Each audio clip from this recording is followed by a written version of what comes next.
The bathroom door clicked shut, the lock sliding home with a sickening finality.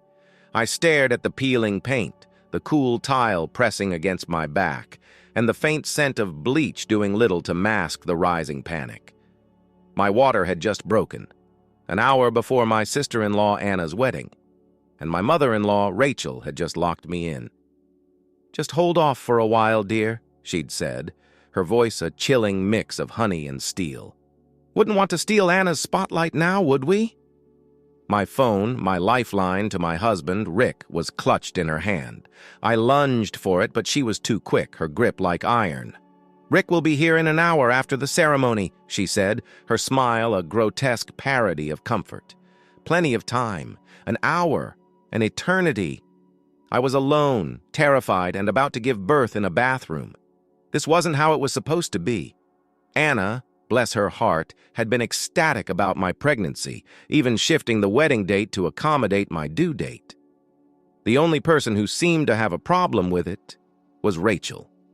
She'd always been a controlling force in the family, her whims dictating everyone's actions. Her 3 children, Rick and his 2 sisters, Anna and Emma, usually acquiesced, respecting her sacrifices after their father abandoned them. But I was different. I kept my distance, and she, in turn, viewed me with a thinly veiled animosity. But this was beyond the pale. This wasn't about her controlling my life. This was about her endangering my child's life. As the contractions intensified, each wave a crushing reminder of my isolation, I knew I had to get out. I pounded on the door, my voice raw with desperation. But the sounds of celebration from above drowned out my cries. Exhaustion washed over me, my vision blurring. I slumped against the toilet, the cold porcelain a poor substitute for the comfort of my husband's arms. The last thing I remember is the overwhelming fear, the certainty that I was going to die in this sterile, suffocating box. Then blessed darkness. I woke to the sterile scent of antiseptic and the rhythmic beeping of machines. My eyes fluttered open, confusion clouding my vision. Rick was there, his face etched with worry, his hand clutching mine with a desperate intensity. "May," I croaked, my throat raw from screaming. His eyes softened, relief flooding his features. "She's fine," he whispered, his voice thick with emotion. "She's beautiful." A nurse bustled in, a tiny bundle swaddled in pink in her arms. My daughter. My May. Tears welled up as I took her, her tiny hand curling around my finger. In that moment, the fear, the pain, the anger, it all faded away. All that mattered was this perfect little being in my arms. But the joy was tinged with a lingering fear. I recounted the ordeal to Rick, the locked door, the stolen phone, the chilling indifference in Rachel's eyes. His face hardened with each word, his grip on my hand tightening. "She's dead to me," he said, his voice low and dangerous. "I'm pressing charges." A wave of relief washed over me. I knew he loved his mother, but this was unforgivable.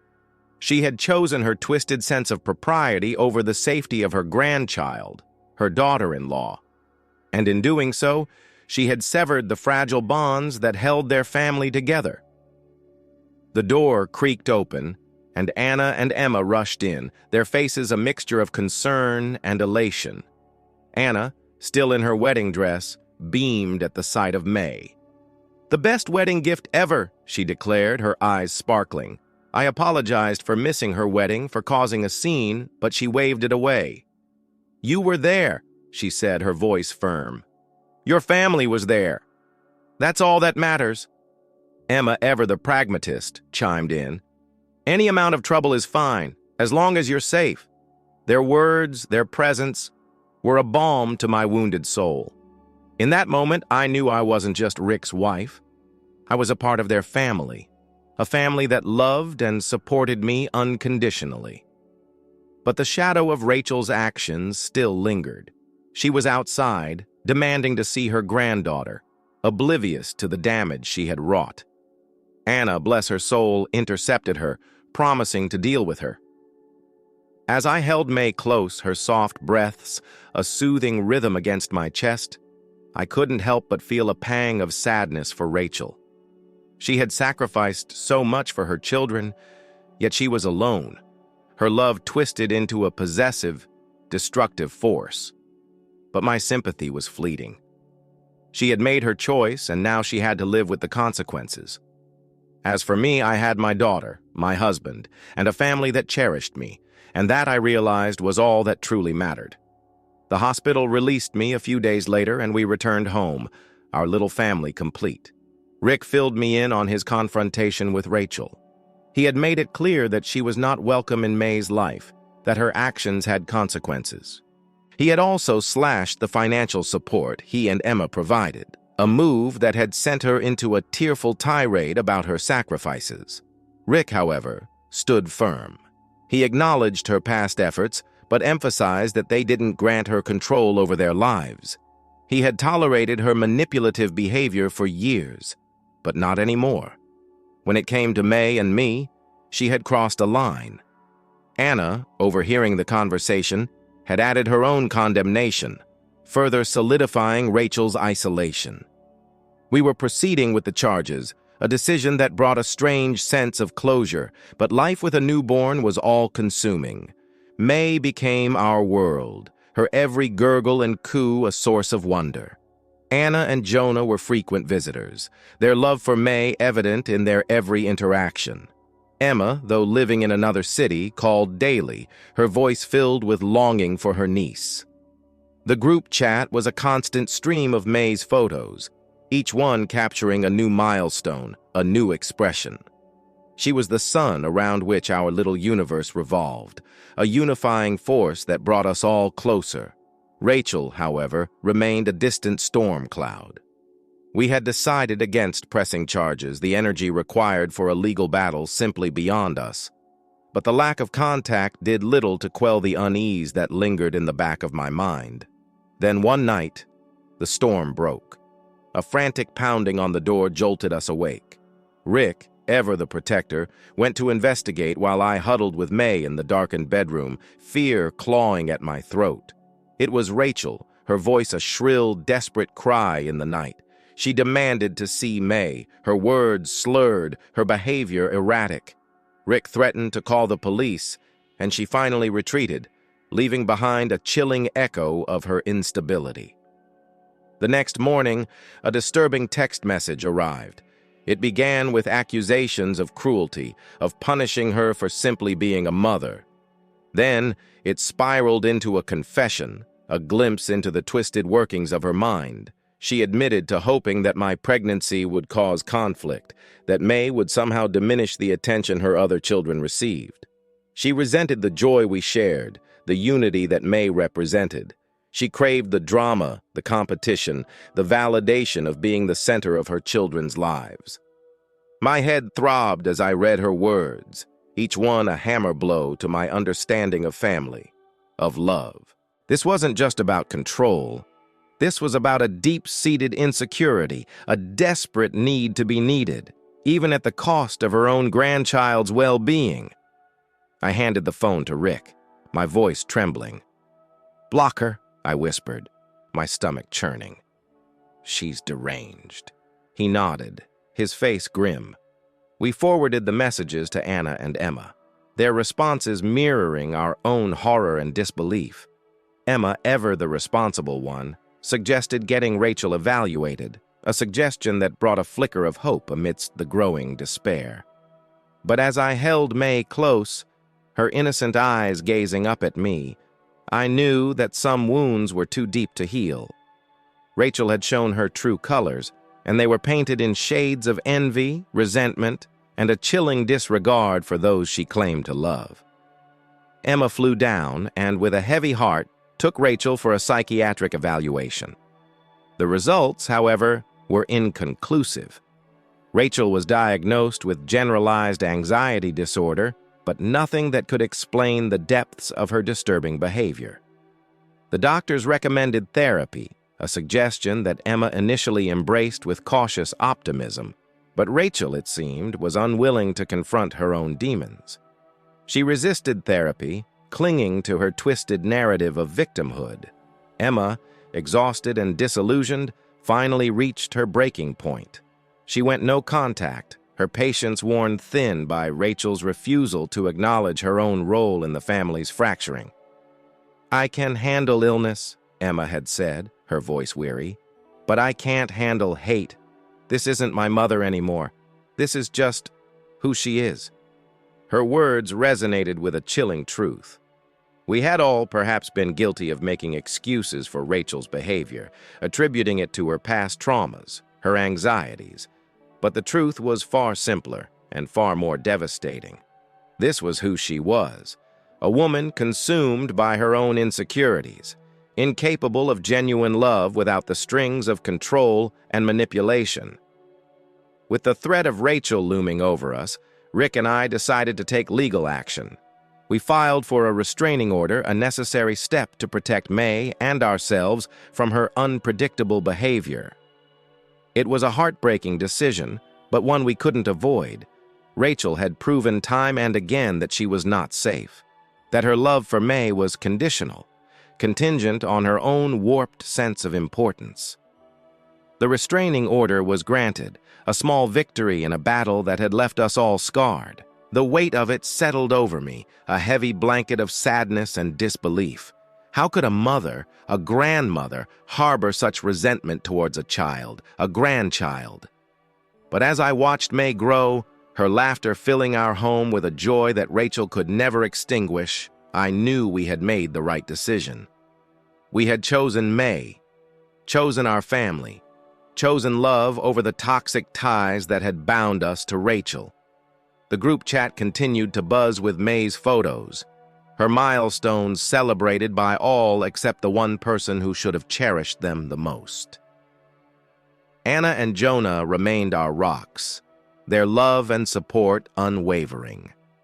Emma, though physically distant, was a constant presence in our lives, her phone calls a lifeline of normalcy in the aftermath of the storm. And Rachel? She faded into the background, a ghost of Christmases past, a reminder of the family we had lost and the one we had fought to protect. The pain of her absence lingered, a dull ache in the heart of our joy.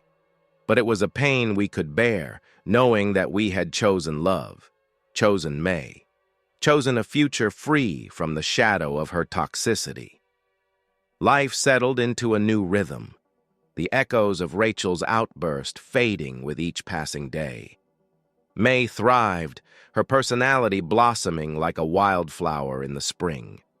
She was a curious, spirited child, her laughter a constant melody in our home. Anna and Jonah doted on her, their visits a whirlwind of games, cuddles, and impromptu dance parties. Emma, though still living in another city, managed to visit every few months, her arrival heralded by squeals of delight from May and a collective sigh of relief from Rick and me. We had built a haven, a sanctuary of love and laughter where May could grow and flourish, free from the toxic influence of her grandmother. The restraining order remained in place, a silent guardian against the unpredictable storm that was Rachel. But the past, like a stubborn ember, refused to be completely extinguished. Every now and then, a flicker of doubt would ignite, a whisper of guilt that perhaps we had been too harsh, too unforgiving. Was it truly possible to cut off a mother, a grandmother, completely? Was there no room for reconciliation, for healing? The questions lingered, unanswered in the quiet moments, when May was asleep and the house was still. I would find myself staring at my phone, tempted to reach out, to break the silence that had stretched between us for months. But then I would remember the fear in May's eyes that night, the desperation in Rick's voice as he confronted his mother, the chilling confession in her text messages, and the doubt would recede, replaced by a steely resolve. We had made our choice, a difficult, heartbreaking choice, but one that we had to make. We had chosen May, chosen our family, chosen a future free from the manipulation and toxicity that had defined our relationship with Rachel.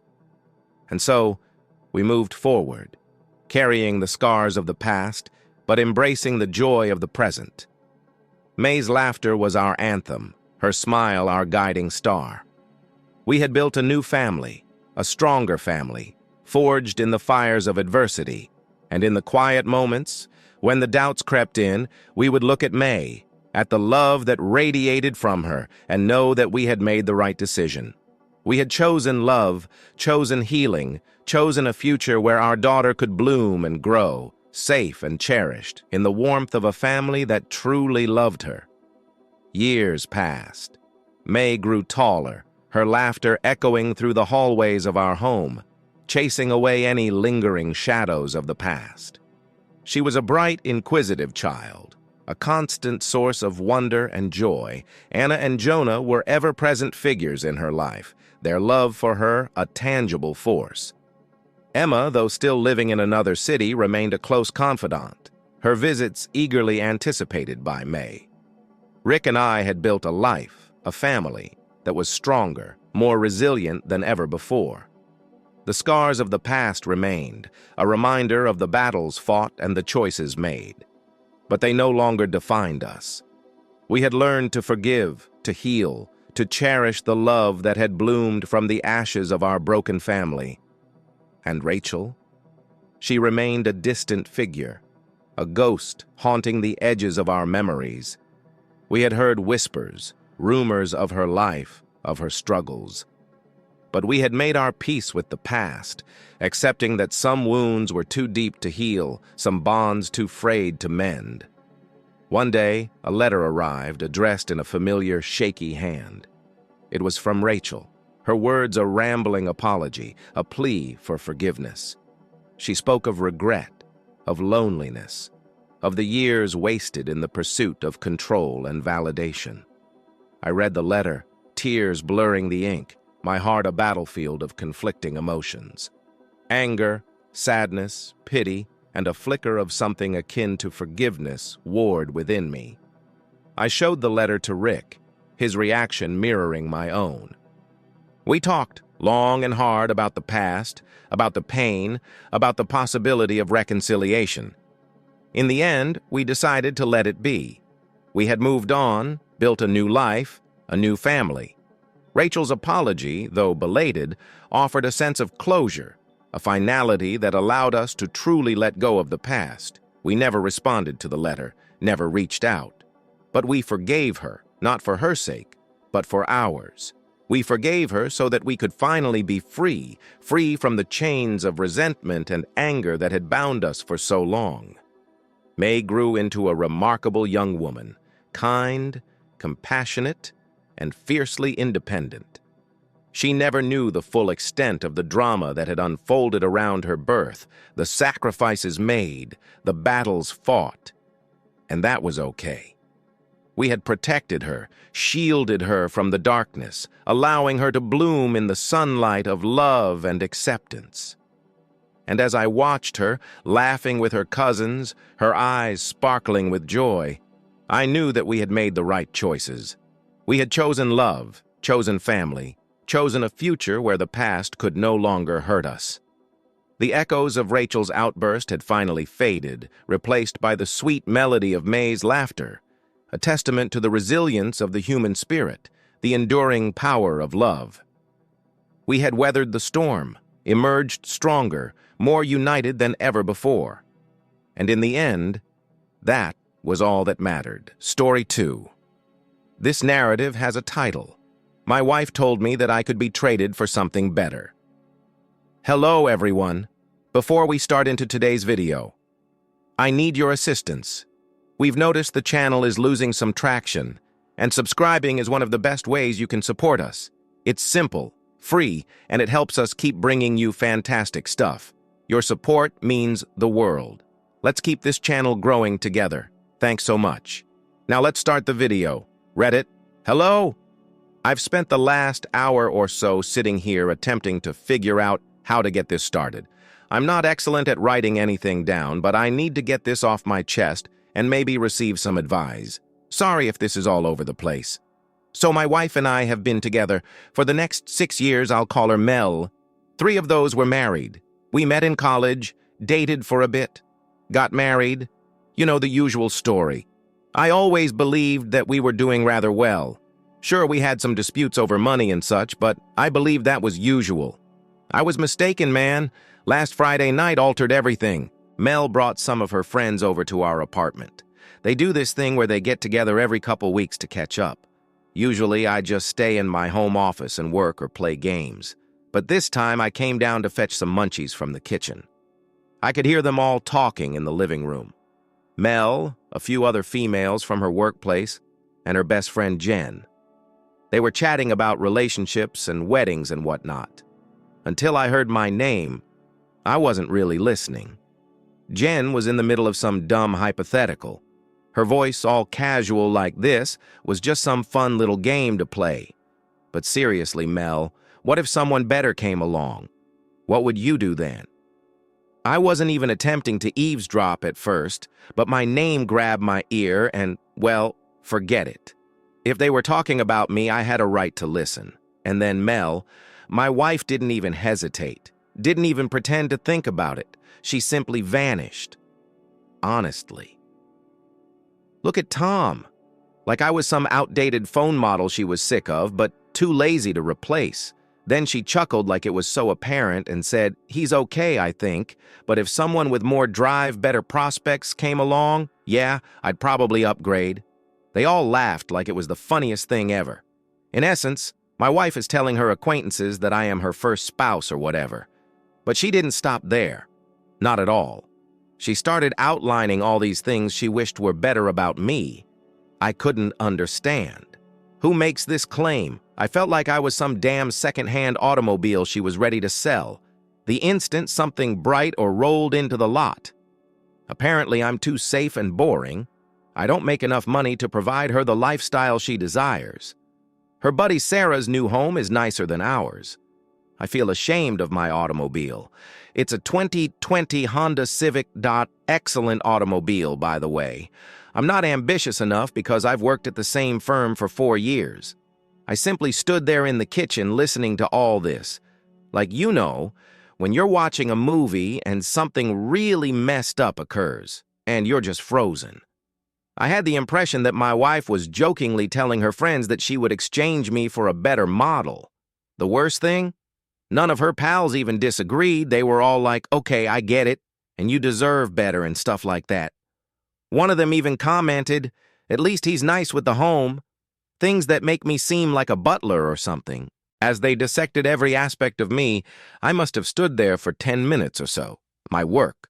My profession is mechanical engineering. Steady job, decent pay. My attire. Despite the fact that we are childless, I seem to dress like a father. Even my very loud laughter. When did that become an issue? The truth is, I've always backed Mel when she wanted to quit her job to attempt establishing her own business. For 8 months, I paid for all of our expenses before she decided she no longer wanted it, when she wanted to go back to school for her master's. I covered the cost. The vehicle she drives is far superior to mine. Yeah, I make the payments on it too. You'd think I was a sloth who spends all day playing video games, though, after hearing her chat with her pals.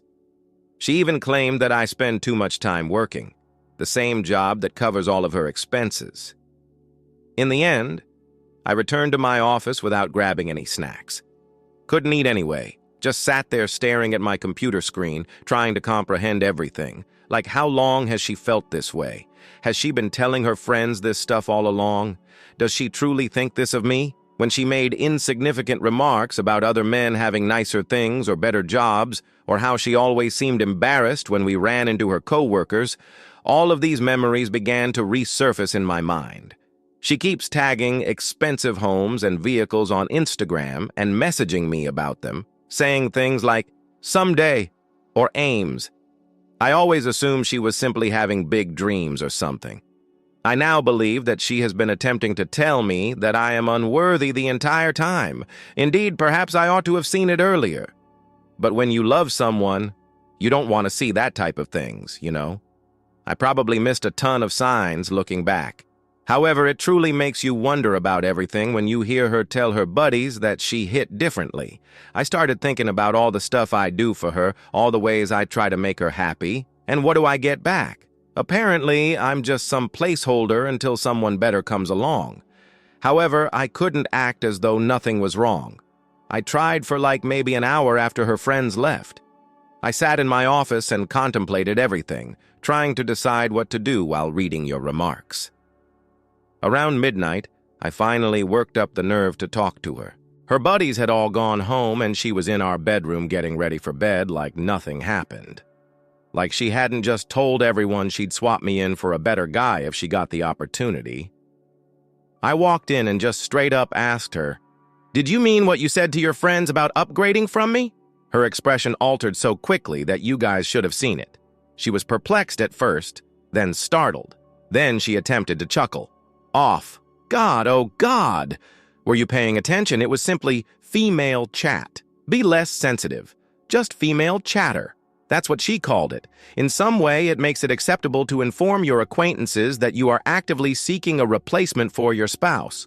I assured her that I had heard everything. The comments about my job, my car, how I'm not ambitious enough, all of it. Do you know what she did? She attempted to manipulate me. You will undoubtedly hear things you don't like if you spy on private conversations.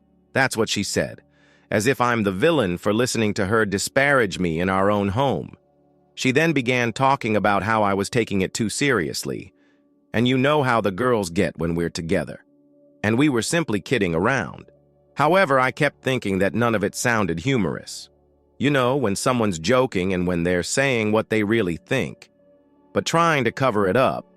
So I told her, even if you're joking, you should still respect me in front of your friends, because that's the bare minimum, right? You don't just casually humiliate your husband like it's some kind of game. However, she simply rolled her eyes as if I were the one who was exaggerating the situation, as if expecting some fucking basic decency was my fault. I asked her straight up, "Are you merely using me as a stand-in until something better happens, or do you genuinely want to be with me?" She became enraged and began to shed artificial tears while glancing back and screaming things like, "It's unbelievable that you would doubt my love for you and that you're acting so insecure." And perhaps this explains why I occasionally feel trapped. That last one really got me stuck. Following everything that I have done for her, I basically laid it all out. How I've supported her through everything, paid for her master's degree, covered all the bills when she wanted to try her business thing, bought her car, everything. You know what she said? "So you're keeping score now?" Very pleasant, Tom. Real nice. This is exactly what I was talking about with the females. You have no idea what my emotional needs are. You just throw money at everything and think that's enough. What? I thought. It's you who constantly talks about wanting more money, a bigger house, a better automobile. The person who has been attempting to make you happy the entire time is me. But she wouldn't hear it. Kept going on about how I'm twisting her words and how she didn't mean it like that, and how I never understand her. We spent almost an hour going back and forth. Whenever I attempted to discuss what I had heard, she would either accuse me of misinterpreting it or try to blame me in some way. 3, start crying and saying I was attacking her for change the subject completely. "Fine," she says in the end. "Do you want me to apologize?" I apologize. "Happy now? Are we able to sleep?" Like that fixes everything. Like she didn't just disclose to everyone that she's basically waiting for a better offer to come up. I slept in the guest room in the end. She texted me at like 2 a.m. saying, "Thanks for making me feel bad and hope you're pleased now that you've wrecked our night." I didn't answer. What's even the point? She definitely doesn't grasp why I'm furious. Or worse, she doesn't care even though she understands. This morning was unusual. She acted like nothing happened, made coffee, asked what I wanted for dinner later, normal stuff. However, I saw that she continued to check her phone more frequently than normal. It made me think, but perhaps I'm just being paranoid now. Is she searching for the update she mentioned already? I tried to work from home today, but couldn't focus. Keep revisiting everything in my thoughts. I began browsing through old pictures on my phone. Found this one from our wedding day. We both had such joy on our faces. I now wonder if she had any plans to upgrade even at that time. I recall more things the more I think about it, like how she always asks me to go to her business functions, but then behaves odd while I'm there. Or how she never shares images of us together on her Instagram anymore. Or the fact that she has been working late more frequently recently. After learning what she truly thinks of me, I'm not sure what to believe anymore. Though perhaps I'm reading too much into things. I had no idea what to do at that time. I kept wondering what needed to be fixed, yet part of me wanted to brush it.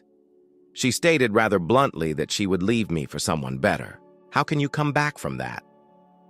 Over the next several days, I continued to behave normally, but I could see that her phone addiction was getting worse. Much worse. She is now essentially addicted to it, typing constantly. She has a new feature where she answers calls in a different room and claims it's work-related, but the moment I approach her, she flips it over or locks the screen. But why does work require so many private discussions? Not only that, but she has also stopped providing the bare minimum for our relationship. No more brief check-ins or inquiries about my day. No more tiny moments of tenderness. She seems to be at this place physically, but in a different place emotionally. Somewhere a lot more intriguing than me. Hell, I feel like I'm merely background noise in my own home half the time. As usual, I was paying our bills the other day when I noticed something that made me feel foolish. I've been handling all our big costs, the mortgage, electricity, both our vehicle payments, insurance, everything. Mel's pay just goes into her own account in the meanwhile. She throws maybe a couple $100 for food periodically, but that's it. She became very defensive when I brought this up, saying things like, "We agreed, this arrangement works best, and you know I'm saving for our future." Yes, exactly. Our future. The one where she finds someone better to replace me? She has also been often canceling our arrangements. Last week we were supposed to have dinner together on Wednesday, something we've done every week since we were married. She texted me at 4:30 saying she had to work late. But then I saw her co-worker's Instagram story showing half the office leaving for happy hour at 3. Later, when I questioned her about it, she claimed she didn't want to hurt my feelings and had forgotten about the work issue. She has also been frequently canceling our plans. Last week, we were going to have dinner together on Wednesday, something we've done every week since we were married. I saw her co-worker's Instagram story, which showed half the office leaving for happy hour at 3, after she texted me at 4:30 to say she had to work late. Later, when I questioned her about it, she claimed she didn't want to hurt my feelings and had forgotten about the work issue. Money become an odd problem, too. She used to at least pretend to care about our budget. Now she's spending like crazy new clothes, expensive makeup, salon visits every other week. When I mentioned maybe cutting back since I'm paying for everything, she started crying about how I'm financially controlling and holding her back. Holding her back from what, exactly? Spending all my money while she hoards hers. I tried talking to my best friend Mike about all this. He got quiet for a minute, then told me something I didn't know. Apparently, he and his wife saw Mel at this fancy restaurant downtown last week. She was dressed up way more than she ever does when we go out. Mike's wife wanted to go say hi, but before they could, some guy came and sat down at Mel's table. Mike stated he believed I knew about it and didn't want to generate controversy by discussing it. That same night, Mel told me she was having dinner with her sister Kay when I casually mentioned running into Mike downtown. I didn't. She didn't even flinch, just said, "Oh, that's nice," and changed the subject. The lying is so simple for her now. Other developments have also begun to catch my attention. She's bought all these new outfits, but never wears them at home or when we go out together. Her gym schedule makes no sense. At 6 in the morning, supposedly. On some days, though, when I leave at 7:30, her car is still in the driveway, coming home smelling like perfume she doesn't own. Always has some story ready about where she's been, but the details never quite add up. The strange thing is that she pretends as though everything is okay when her family comes to visit. Last Sunday, her parents came over for supper. Suddenly, she's all lovey-dovey, sitting next to me, touching my arm when she talks, laughing at everything I say. The second they departed right back to hardly recognizing me, I feel like I'm going mad sometimes. Like, is what I heard her say to her friends the only reason I'm paranoid now? Or have I been blind all along? The more I think about it, the more apparent it appears.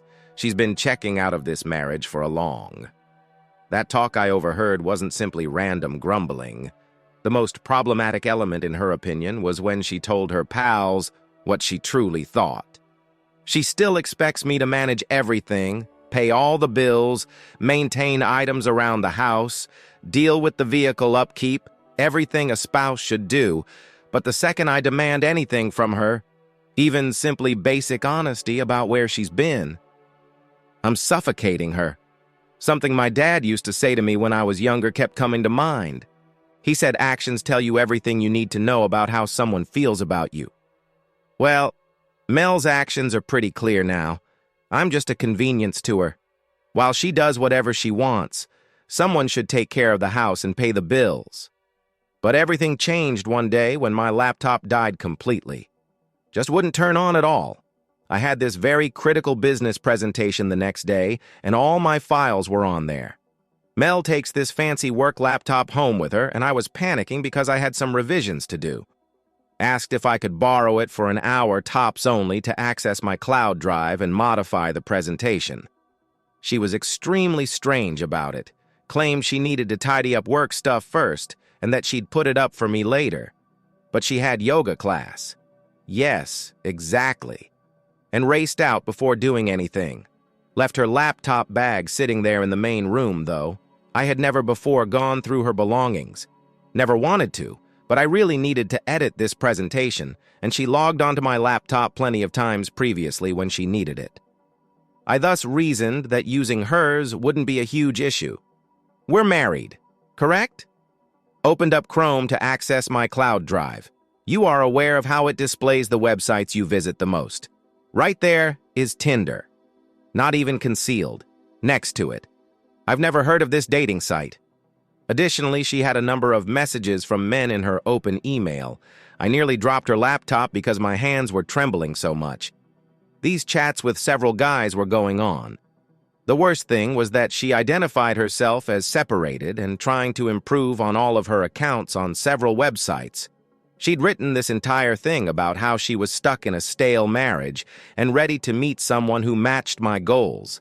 Someone capable of providing her with the kind of life she deserves.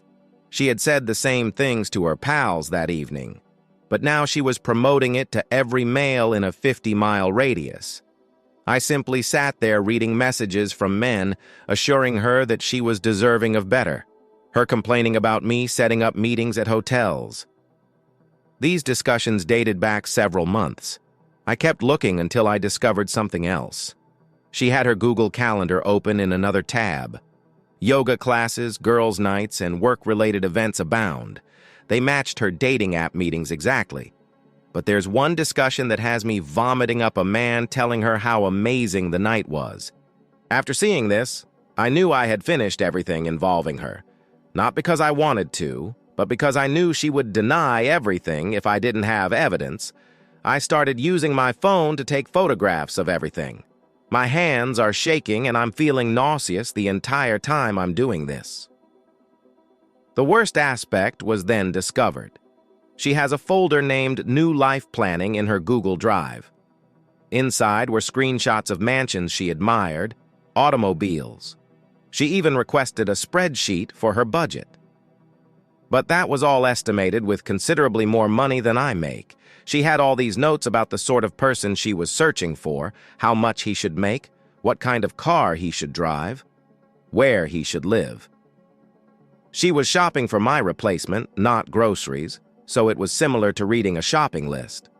And get this.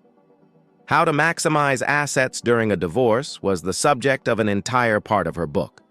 She'd been researching divorce attorneys and alimony regulations, planning it all out while still living off my money. I honestly don't recall finishing my job presentation, but I did it somehow. put everything back exactly way I found it. I observed her lie about where she had been when she got home from yoga. She even concocted a whole tale about this fantastic class she had recently completed. In the meantime, I was aware that she had been going to a coffee shop to meet a guy named Brad. The days that followed were bizarre. Even though I knew everything, I had to pretend to be normal. I was staring at her while she texted these guys, presumably believing she's really intelligent. I'm thinking about all those messages while I listen to her make up excuses about where she's going. I witnessed all of her schemes and falsehoods. This is where some of her communications to these guys are truly messed up. She claims to be faithful, to never cheat, and to be waiting to leave her marriage until she finds the right man. In some way, that improves it. She's actually living in my house, spending my money, and shopping for my successor, but instead of approaching Mel straight immediately, I chose to play the long game. I spoke with a lawyer and came across this man. I'll name him Dave, who specializes in divorces. Showed him all I uncovered. He offered me some sound self-defense tips. As it happens, I could benefit from Mel's new life planning folder, so she's been planning to go for ages while letting me support her entirely. Dave helped me prepare a precise list of everything I needed to do. First up was money. Making adjustments wasn't too difficult because I've been managing all of our money for years. I created a separate account at a different bank, started sending my income there instead of our joint account, leaving just enough in the joint account for basic payments. I used Mel's own justifications against her when she realized the joint account was smaller than normal, told her work was becoming funny about overtime recently and we needed to budget better. She became a little alarmed and began to talk about how she needed money for personal reasons. I just said with a shrug, "The times are hard. Funny how she speaks about wanting someone with more money yet can't manage having less access to my." Began recording everything as well. She always tells falsehoods about her destination. Every strange cost, every late-night work function. I now have the entire spreadsheet. When we appear in court, Dave claims it will be easier to demonstrate a pattern. Even began recording the times she claims to be somewhere and the times her car is missing. The figures don't add up, like at all. The most fascinating aspect has been gradually removing myself from all of the things I used to do for her. She had this entire pattern where she did whatever she wanted and I took care of everything. I therefore began to forget things, such as when her car needed an oil change. I usually keep up with that stuff. I simply didn't bring it up this time. She had to sort it out herself. Or the annual anniversary dinner for her parents. I'm the one who arranges reservations, buys gifts, manages everything. This year? Not at all. I just said, "Oh, I thought you were handling that this time," when she inquired about it. At the last minute, she had to hurriedly put something together. Her parents were undoubtedly aware of the change. I began going to the gym as well. I needed a place to channel all of this anger, not because of her. I discovered this 24-hour location close to my workplace. Instead of going directly home after work, go there. Mel really complained about it, claiming I'm not spending enough time with her. From someone who is actively attempting to replace me, it's really rich. Last week, the money issue really started to pay off. She wanted to buy some pricey attire for a business occasion. Usually she just gets it, and I deal with the credit card statement. The card was refused this time. I just said, "Yeah, we need to watch our spending right now," when she contacted me in a distressed state. You should have heard how fast her voice changed. Started talking about how maybe I should look for better opportunities or ask for a raise. Right now, I've been preserving everything I can. Canceled all these random subscriptions she had that I was paying for. Changed to a less expensive cable bundle. Began purchasing generic brands rather than the high-end items she enjoys. I simply remind her about budgeting and responsibility each time she complains. The best part? She's coming to realize that her beautiful life was only great because I was making it that way. I took care of all these minor tasks, including planning, bills, car maintenance, and housekeeping. Now she has to handle them herself, and she's not very good at it. The garage door broke once. Usually, I fix it after dropping everything. This time, I simply said, "I think we should call someone," and resumed watching TV. She thought I'd take care of it, so she waited for 2 days. Then ultimately had to call a repair service herself. Cost her $200 from her own money. All of a sudden, she is discussing how expensive everything is becoming. Observing her attempt to maintain appearances is the truly insane thing. She's still on those dating apps. Yes, I occasionally glance at her laptop's browsing history. She still tells males that she wants a more ambitious partner, but she's also juggling a car that requires repair, a garage door that keeps breaking, and a credit card that has restrictions. I'm forgetting to do all of these things. They're constructing a paper trail of exactly what I contributed to this marriage, and watching her slowly understand that her better life might not be that easy to find. Well, I could be kind of liking it. Then Mel decided to shoot her shot and fix things. She approached me while I was reading my phone while lounging on the sofa, most likely when she was contacting men on her dating apps. She starts talking about this weekend trip she's planning with her friends.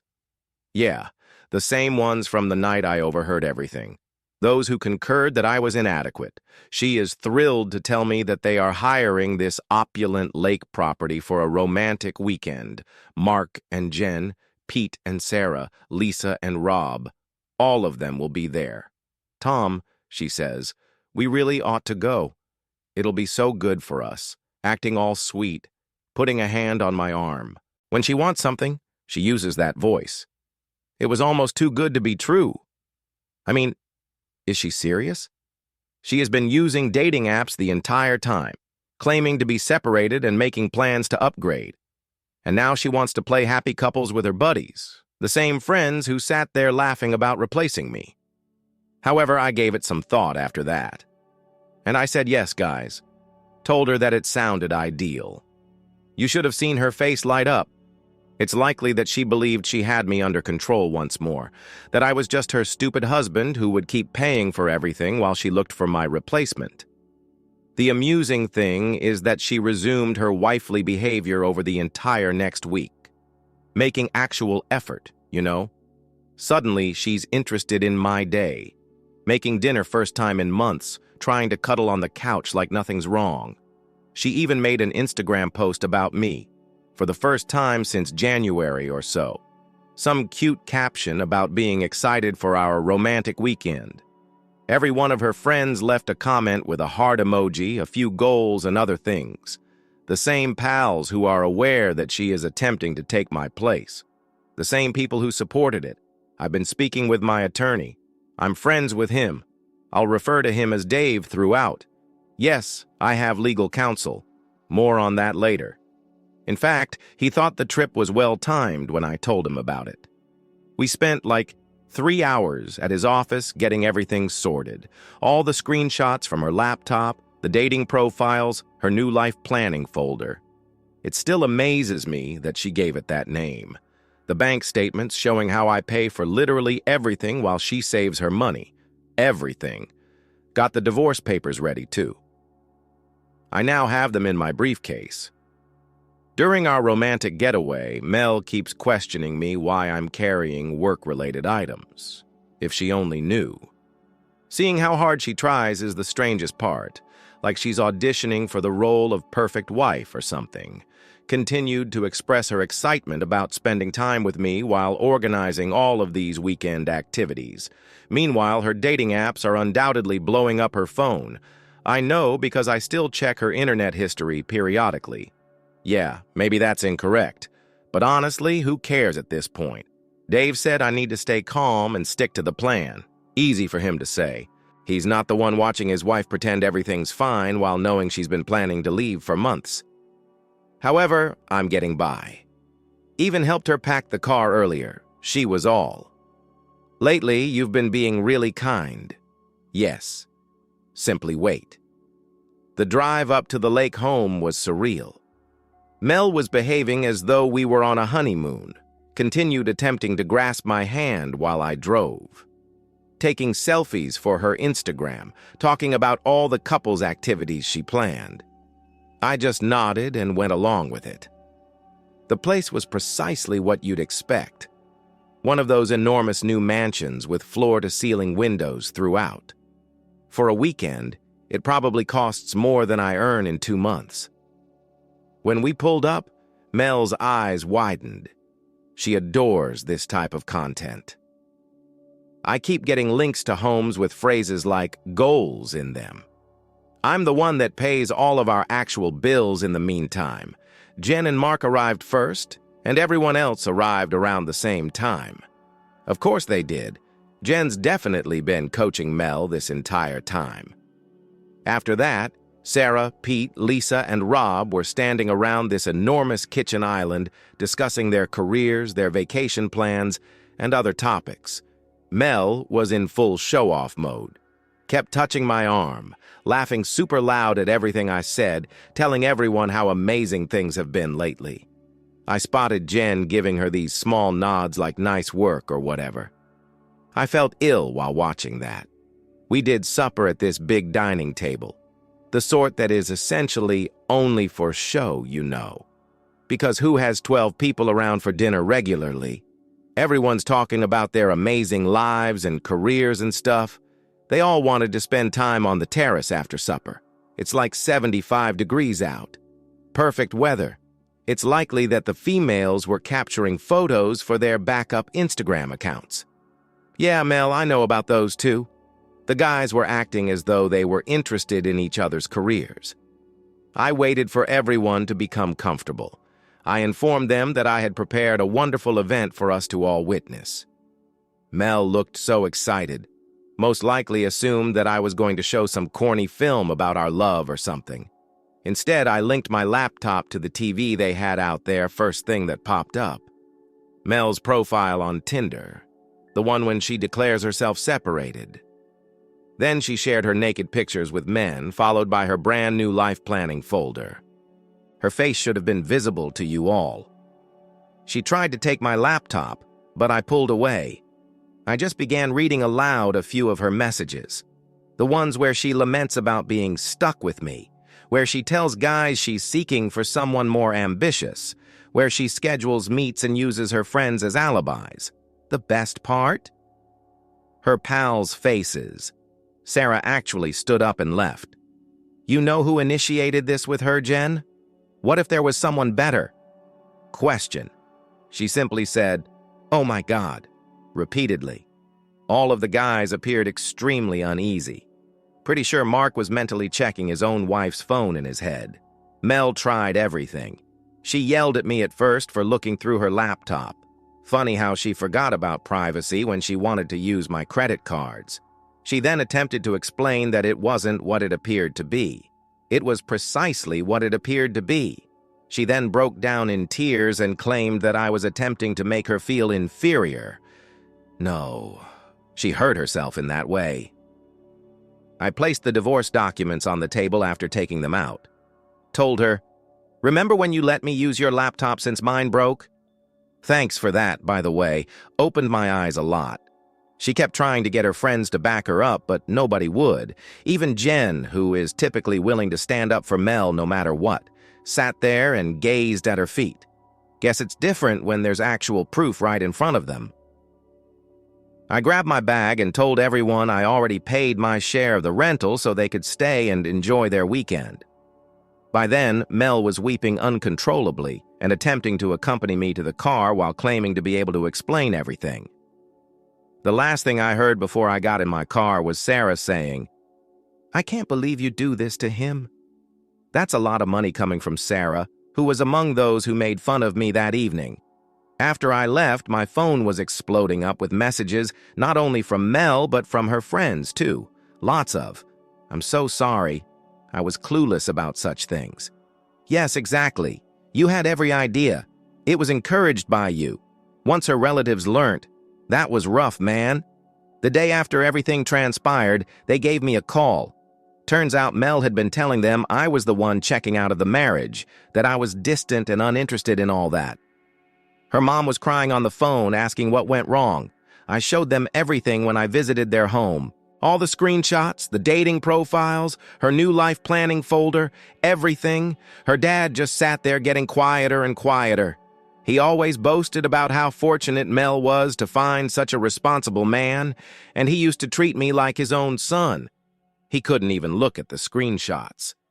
Mel eventually attempted to explain everything to them. It went terribly, really poorly. Her dad basically said he didn't raise her to be this kind of person. Her mother simply broke down in tears. They're still chatting to her. After all, they are her parents. But it's different now.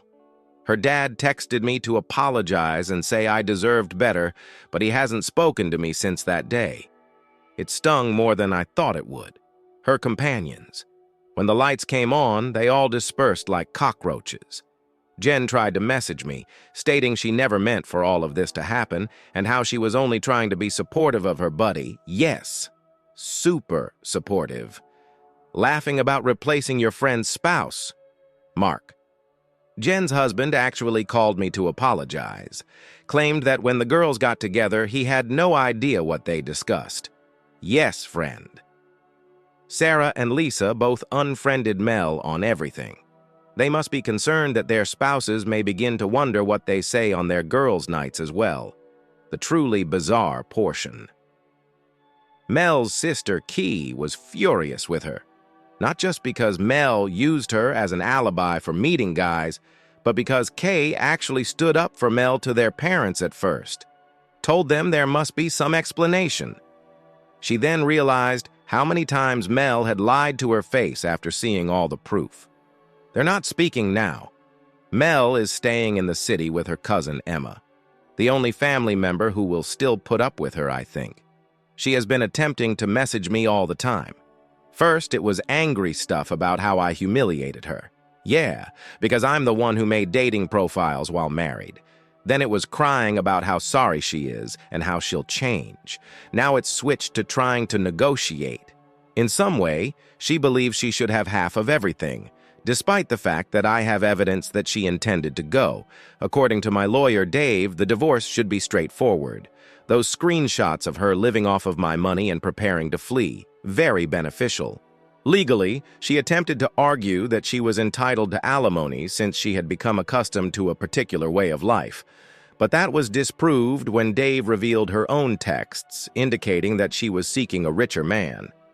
Kinda hard to claim.